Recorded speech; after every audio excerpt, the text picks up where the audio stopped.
So hi, I'm Ganga. I'm from Citizen Matters. Before I really get into what Citizen Matters does, we'll just look at a couple of the problems that our cities have, our Indian cities have with respect to the kind of news that is there. Just hold on, please. We have a mouse. Just hold on. All right.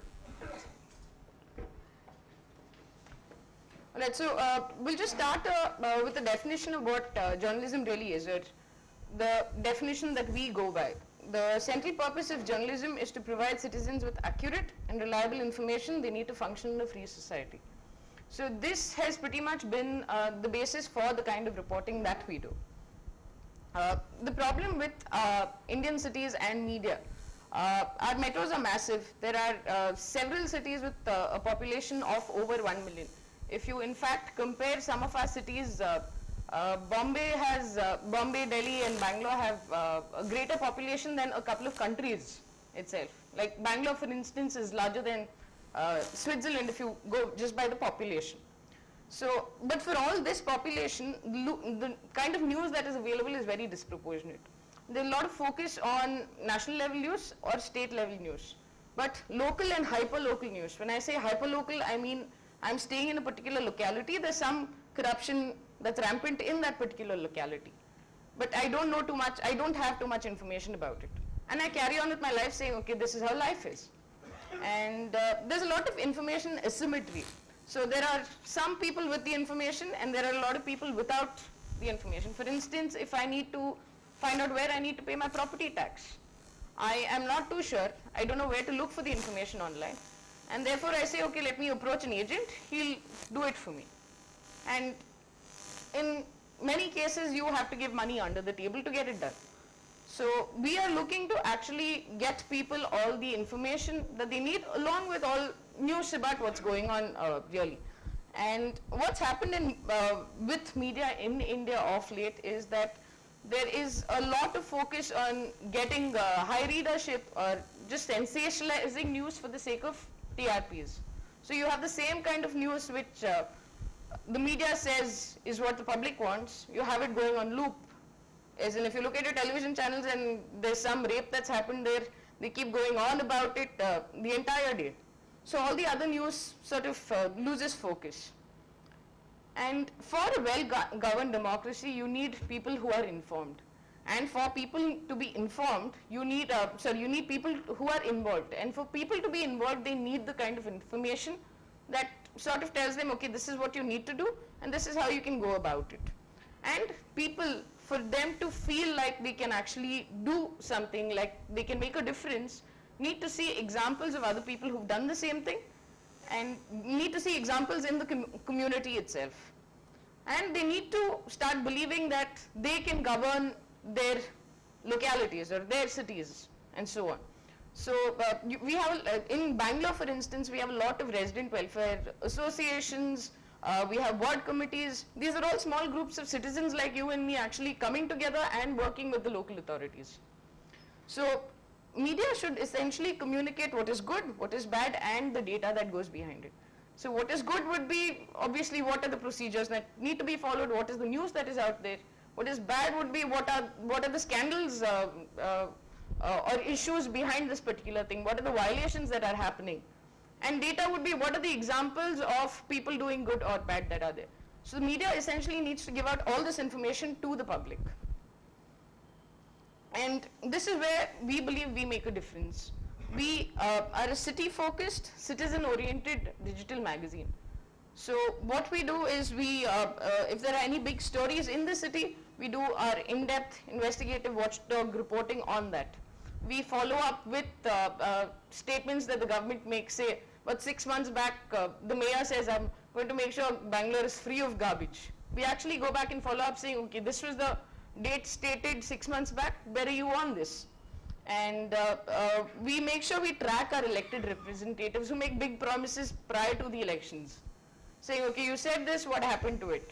Or we track what kind of work they're doing, if they're actually taking part in the Lok Sabha, or if they've not gone for any of the debates. We also have a very hybrid model where we have essentially three kinds of people who give us content. One is our professional journalists who are commissioned to do certain work.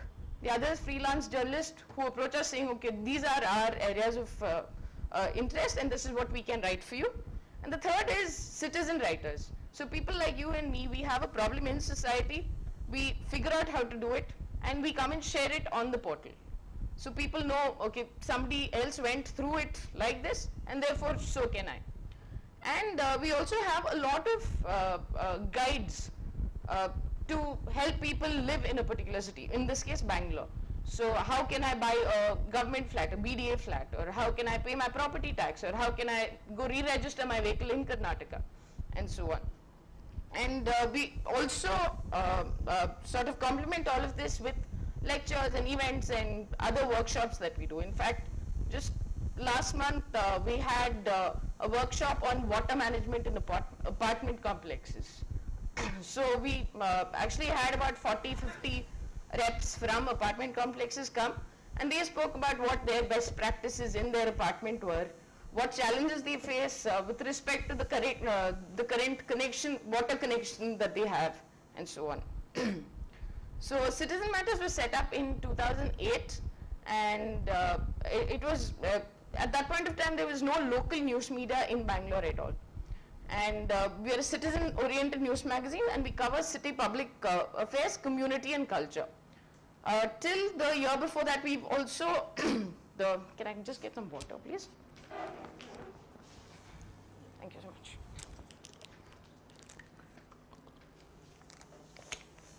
So till prior to August 2013, most of our funding came from guidebooks that we made.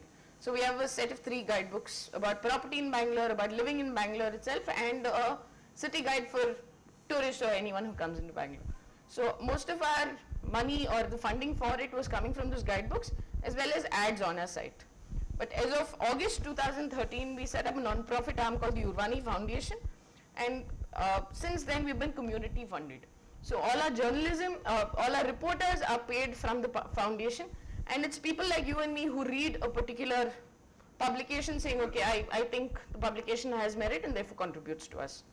And we publish both hard stories, investigative pieces, as well as citizen reporting. So if somebody says, okay, this is how I went about buying a washing machine, we would publish that also because it's public interest information. So this is just a brief preview of what our site looks like. And the kind of impact that we've had in the last couple of years. We've highlighted abuse of power, wrongdoing, and violations. We have this, just to cite an example, we have this massive SEZ that's coming up in this area called Koramangala. So that SEZ flouted as in at least about 6-7 rules. The land, they've encroached on stormwater drains, they're in the watershed region for that particular area. They haven't considered the impact of the number of cars on the road once the SEZ comes up. So we've been following up with the story for a year and a half, and right now there's a stay on the construction itself. So it's not just us. We find somebody would say, okay, I think there's something happening there, we'll go investigate it, and we have more and more people contributing to that. So there was a citizen group there who had a protest saying, okay, we don't want this here. And so, as in so much civic action about it makes the authorities actually stand up and listen.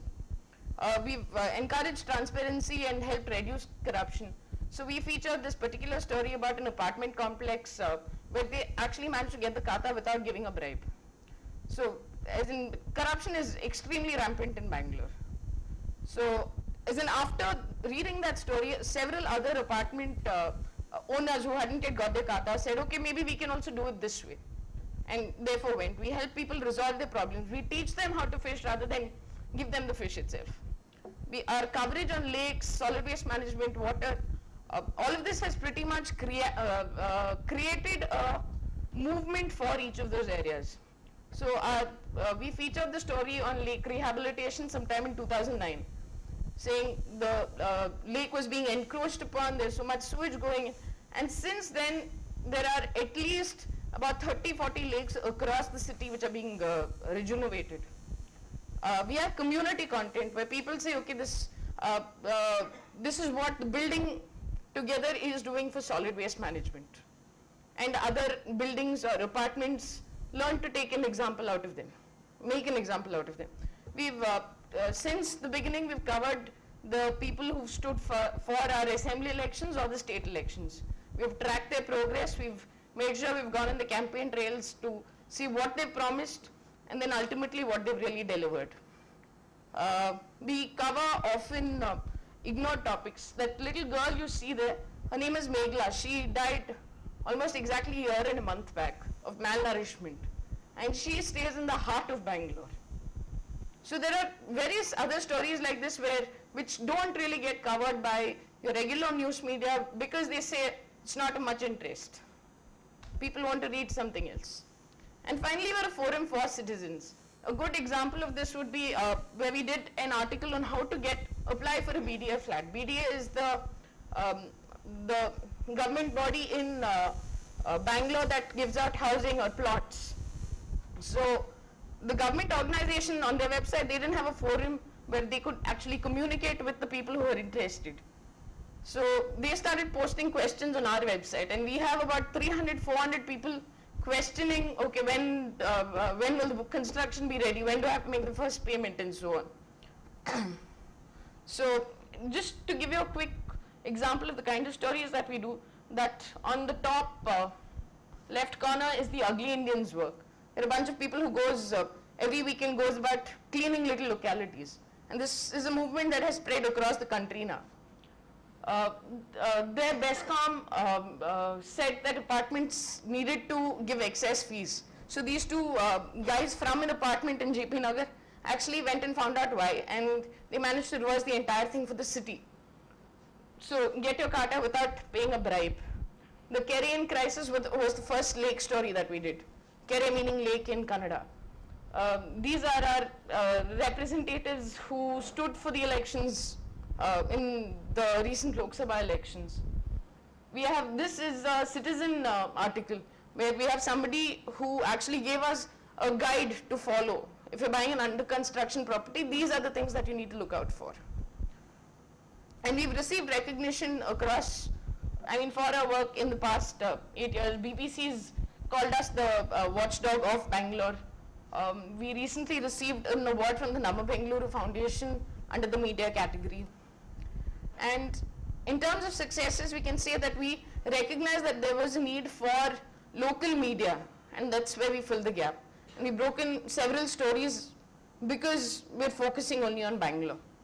We showed that people actually care for local news and that people want to know what's happening in their society. Where is the money that they're paying as taxes going? Why are the elected representatives not doing the work that they're doing?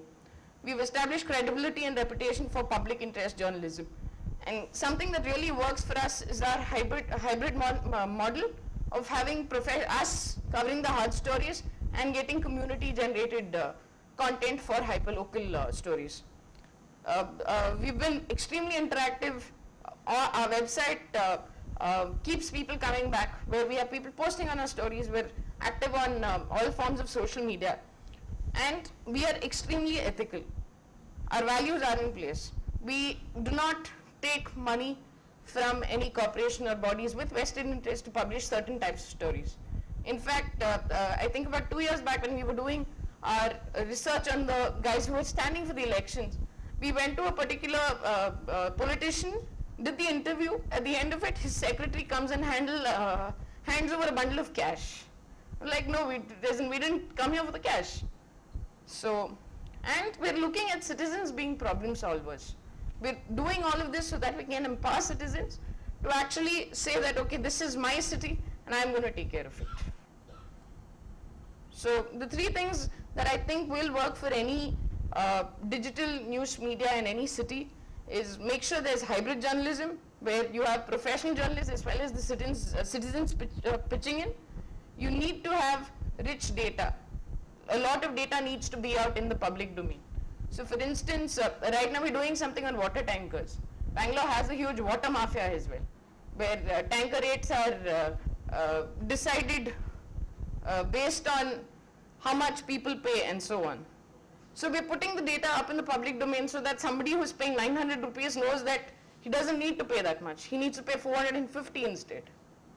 And technology can indeed combine all this to empower all of us. So if you have any questions or would like to check out our work, you can log on to bangalore.citizenmatters.in. You can also write to me on ganga@urvani.in. Thank you.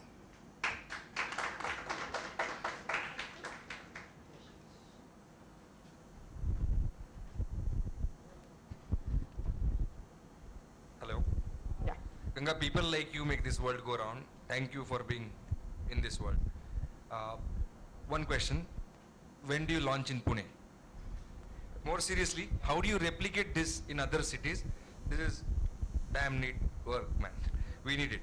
We actually, in one of the other nominees, I think there's a Marathi publication which is doing very similar work. I don't remember the. No, not Bumla. I think Pimpri something. They are also there. Huh, right. So, it look, as of now, I am, isn't that will be great if we can. Does the bandwidth stop you from doing it, or is there too much work in Bangalore, or how, No, there how is- do people like you replicate this model? People like us, I think we need to meet people, like-minded people in other cities. And I also think it comes out of the city that you're in. So because most of us are Bangaloreans either by birth or I've been there for 8 years. So, and therefore it means a lot for me to work in something like this. Thank So, a Bangalorean going to Pune might not really be the solution, but I think more people from each of the cities who want to do similar things would really help. I have an addition for this because since print is going down, okay, the cost of everything. Because I also belong to newspaper actually.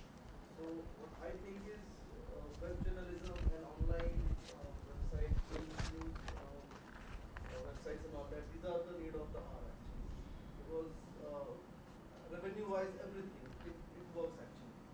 So I think this kind of model will work in future. It is the need of the hour actually. We also, in fact, have websites like The Alternative, which is not really based in one city. They're doing, I wouldn't say very similar work, but something on the same lines. I have one question. What is your team size? I was just telling them a little while back. So as of now, I'm very grateful if there are 2-3 people in office on any day that I go. So we have 2 staff journalists who are working full time, or 1.5 staff journalists because I also do fundraising and community management. We have an editor. We have the person who started it all, and we have a designer. All the rest of the content is either from freelance writers or from citizen journalists who say, okay, these guys have done some good work, I'd like to contribute to them. So currently you have got a funding from one foundation. No, so it's a foundation that we've set up. So earlier, so how the company works is, the mother company is a company called Urvani Media. So Urvani Media is the for-profit arm. So it still pays for the web space or the office space and all of that, and it used to pay for the journalism as well to our reporters. And it also publishes guidebooks based out of Bangalore for now. Hopefully we should be able to replicate it. And so in August 2013 we thought that why not go the community funding way, because when the public contributes to us, as in it is in their interest that they're contributing to us, and we know that we have to be accountable to them. So I think, the initiative is really very good. Point I'm trying to make is, let's say for the size of Bangalore, 2-3 people working on certain kind of issues would be really a very small minuscule exercise. So have you ever thought of any partnerships? Because you have been doing this since 2008. So you are good at something. Maybe you are good at certain things, that's why you are surveyed and grown. So have you ever thought of concentrating only on that and partnering with other media houses or newspapers or other channels? Have you ever thought of it? as of now, no. As far as I'm aware, no. Also, I think there is a concern of if we partner with other media houses, if they have vested interests, if there's somebody else who's funding them to say, okay, we want these kind of stories, I don't think how, as in that's not going to fly with us. Yeah, but then you have to reach to the masses. You But have to grow. I'd say that we have grown because as of now our website gets, if I remember the numbers right, in the past 6 months or in the period from August to March, we've had an average of about 70,000 unique visitors on our website. But 70,000 unique visitors for one period or per time frame? Unique, as in on an average every month. Every month. Yes. They're really hyper-local content. You not really open it up to the regional language. Both writers and readers, if you have translators. So as of now, we don't have Kannada, or the regional language in Bangalore would be Kannada. As of now, we don't really have news that is going out in Kannada. But generated by people who file in Kannada and you translate it? No, as of now, no. But our guidebooks, Largely middle-class English. yes, And yes. But our guidebooks have been translated in Kannada. As in that's a very small population, as in a small amount of percentage of people that would probably touch with the Kannada translation, but as in no. Do you find different kinds of economic classes also accessing the website, or is it largely English-speaking? No, it's not the middle class or upper middle class alone. As in there's a Target group. no, so there's a lot of activism that happens with the middle class and the upper middle class as well. But we cover stories, as in, for instance, the recent slum eviction or the BDA flats. So those are supposed to be subsidized flats, where there are 1 BHK flats going for 8 lakhs in between 8 and 15. So those are certainly not your middle class or upper middle class people, or not your upper middle class. So a lot of them come to our website, and some of them have, sorry if I'm sounding little elitist, but some of them know very basic English, but they still come back so long as they know that they're getting the information that they want. Can I ask a question? Yeah.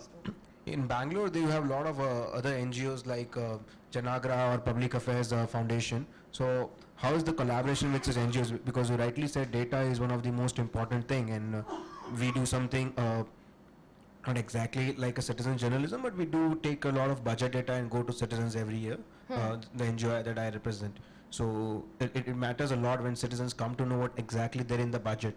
Because I was there a couple of months ago in Bangalore, and they said that it's been many years that it's been for more than 6 months the Bangalore Corporation does not even come out with the budget document. And it's not right now also Great. because I'm teaching at Symbiosis, so we're doing a study there, and budget data on Bangalore is just not available. And so, Yeah, it like, comes, I think, 6 months after we get into the year. exactly. So and the budget is almost 12,000 crores.